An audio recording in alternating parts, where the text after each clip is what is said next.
क्या बदल जाता है? रविशंकर प्रसाद आगे चल रहे हैं, आपसे बिहार से आते हैं, हमारा प्रसाद आगे दक्षिण दिल्ली सीट पर सही आगे। अमेठी लोकसभा सीट यूपी की ही नहीं बल्कि पूरे देश की सबसे हॉट सीटों में से एक है।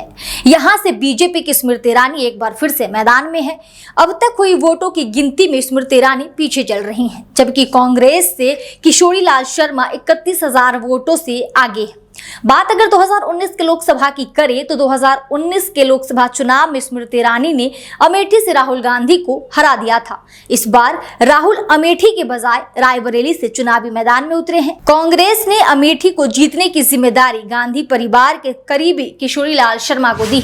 शरद शर्मा लिखते हैं कि चुनाव आयोग के मुताबिक सभी 543 लोकसभा सीटों के रुझान आए। बीजेपी 237 सीटों के साथ अपने दम पर बहुमत के आंकड़े से दूर है, जबकि कांग्रेस 97 सीटों पर आगे है। 33 सीटों के साथ समाजवादी पार्टी तीसरे नंबर पर है। 29 सीटों के साथ तृणमूल कांग्रेस चौथे नंबर पर, 21 सीटों के साथ डीएमके 5वें नंबर पर। जिन्नत सिद्दीकी लिखती हैं कि चुनाव आयोग के मुताबिक रुझानों में कौन कितने पर समझिए। BJP 232, Congress 99, Sapa 32, TMC 26, DMK 22 और जेडीयू 13, आप 5 और आरजेडी 3। ममता त्रिपाठी लिखती हैं कि उत्तर प्रदेश में मोदी सरकार के 6 मंत्री अपनी अपनी सीट पर पीछे चल रहे हैं, जिसमें सबसे ऊपर स्मृति ईरानी, कौशल किशोर, महेंद्र नाथ पांडे, अनुप्रिया पटेल, अजय मिश्रा और संजीव बालियान हैं। वहीं पत्रकार कृष्णकांत लिखते हैं कि अमेठी में किशोरी लाल शर्मा 31,000 से आगे चल रहे हैं।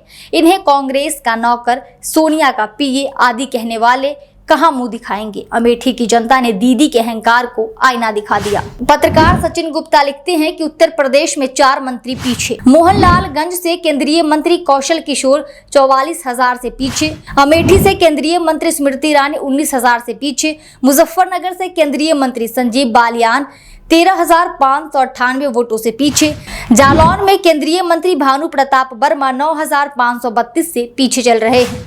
वहीं शरद शर्मा लिख रहे हैं कि उत्तर प्रदेश में बहुजन समाज पार्टी यानी बीएसपी एक बार फिर शून्य की तरफ बढ़ रही है। पिछली बार बहुजन समाज पार्टी का समाजवादी पार्टी के साथ गठबंधन हो गया था तो 10 लोकसभा सीट जीत गई थी।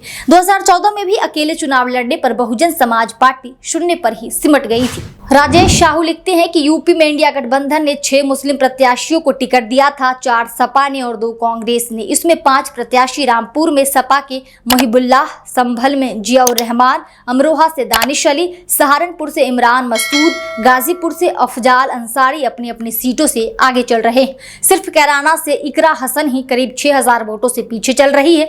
मुहिबुल्लाह इमरान की बढ़त तो करीब 50,000 वोटों से भी आगे है। जयराम रमेश लिखते हैं कि अब सभी 543 सीटों के रुझान आ गए हैं। 2 चीजें बिल्कुल स्पष्ट हैं।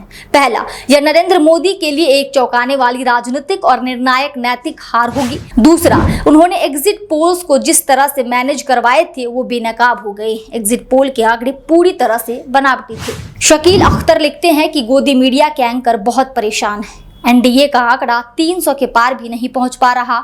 घबराहट में वो यहां तक कह रहे हैं कि यह क्या हो रहा है, हमने तो 400 पार की बात कही थी। और दूसरा बड़ा दुख की इंडिया लगातार मुकाबले में दिख रही है। मतगणना से जुड़ी हर अपडेट के लिए देखते रहिए दी कंट्राप।